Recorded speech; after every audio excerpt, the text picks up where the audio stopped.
The most concerning part of all of it is Malachi Moore. And it's not him in particular.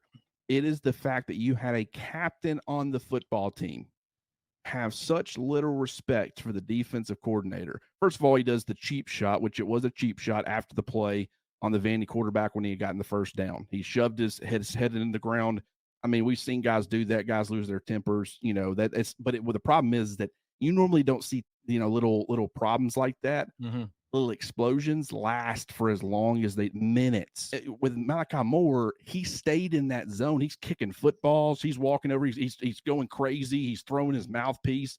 And then when you have such little respect for your defensive coordinator that when he subs somebody in and you tell that guy to get out, and the defensive coordinator walks onto the field a very long way, probably further than he needed to walk to say, "Hey, come here," and you see Kalen DeBoer behind him also waving very quickly for Malachi Moore to come. And he told them both, to put it bluntly, to go F themselves.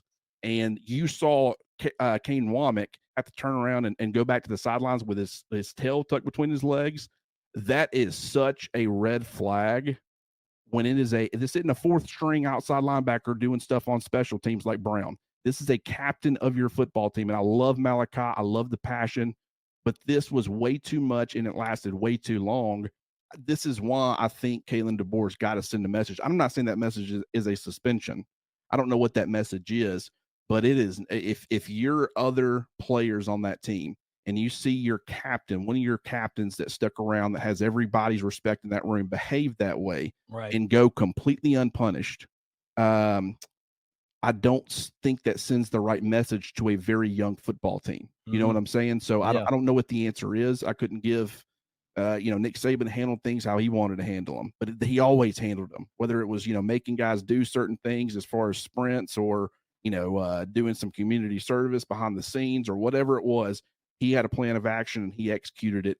Kalen DeBoer has got to send the message, not just to Malachi Moore. I think Malachi Moore will get the message without having to be disciplined, to be honest. I really do.